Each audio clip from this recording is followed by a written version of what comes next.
ओम शांति। आज आप लोगों को एक कहानी सुनाते हैं।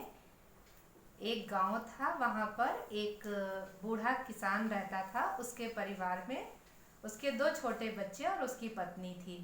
वो किसान बहुत गरीब था, उसका छोटा सा खेत था और उस खेत में अपनी खेती करके वो अपनी आजीविका चलाता था, अपने परिवार की पालना करता था। तो एक बार खेती का सीजन आया तो उसने कुछ उसमें बोया और फिर बारिश नहीं हो रही थी, जिसके कारण उसकी खेती सूखी जा रही थी।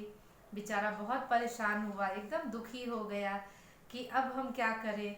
और इतना ज़्यादा उसको अंदर से लगने लगा कि अगर खेती मतलब कुछ ठीक नहीं होगा तो मेरे बच्चों का क्या होगा, मेरे परिवार का क्या होगा। ऐसे विचार करके वो निराश होता गया और रोज़ भगवान से कहता था कि भगवान आप सब कुछ कर सकते हो, तो आप बारिश भी कर सकते हो। ऐसे करके वो भगवान से कहते कहते उसकी आंखें भर आती थी और बहुत दुखी होता था।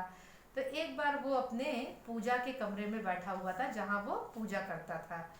तो वहाँ पर उसके मन में ये विचार आया कि जो भगवान है वो बच्चों की ज़्यादा सुनते हैं।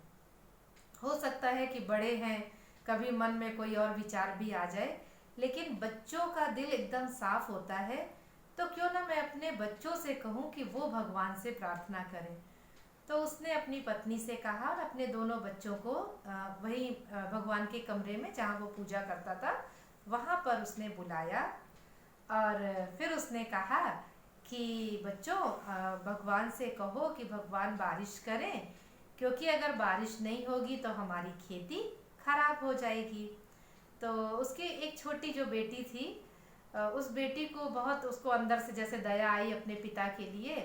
और उसने भगवान से बहुत दिल से प्रार्थना करी कि भगवान जी, आप तो सब कुछ कर सकते हैं, तो आप बारिश भी कर सकते हैं और आप इतनी अच्छी बारिश करो कि मेरे पिताजी के दुख दूर हो जाए। तो इस तरह से उसने भगवान से प्रार्थना करी और पूरा परिवार बहुत प्यार से भगवान से प्रार्थना किया। और उसके बाद में जब प्रार्थना पूरी हो गई तो जो किसान जो व्यक्ति था वो उठ कर के जाने लगा। तो उसकी बेटी ने कहा, पिताजी आप कहाँ जा रहे हैं? तो पिताजी ने कहा, किसान ने कहा कि बेटा मैं खेत जा रहा हूँ और जा कर के वहीं पर बैठूंगा, वहीं थोड़ा देखूंगा। तो उसने कहा कि आप खेत जा रहे हैं तो आप छाता लेकर के जाइए। बोले छाता क्यों? अभी तो ऐसा मौसम हो रहा है, इतनी कड़ी धूप निकली हुई है। तो बोली अभी अभी तो हमने भगवान से प्रार्थना की है, अभी तो हमने भगवान से कहा है कि हे भगवान आप बारिश बरसा देना। तो अब जब बारिश होगी तो आपको छाते की जरूरत तो पड़ेगी।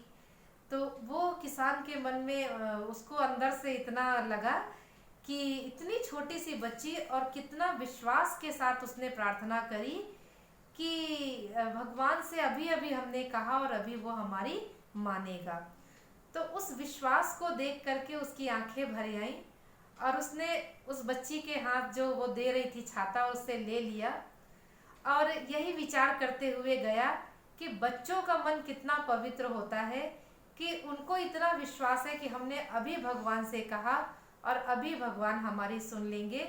इसलिए मैं खेत जा रहा था तो मेरी बेटी ने मुझे छाता दिया।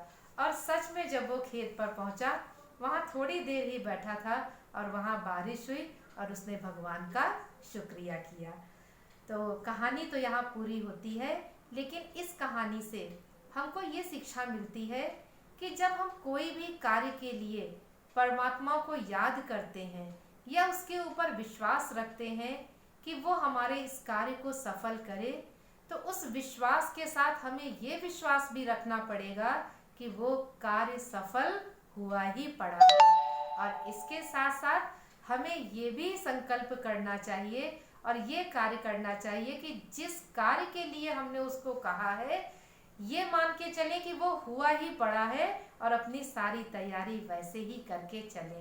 तो इसलिए पूरे विश्वास के साथ, पूरी भावना के साथ हम भगवान पर उसका सम्मान करते हुए हम उसे याद करें और हमेशा याद रखें कि वो हमारी नहीं सुनेगा तो किसकी सुनेगा। और हम तो भगवान के छोटे बच्चे हैं और वो छोटे बच्चे हैं जिनका मन भी पवित्र है तो तन भी पवित्र है। अच्छा, ओम शांति।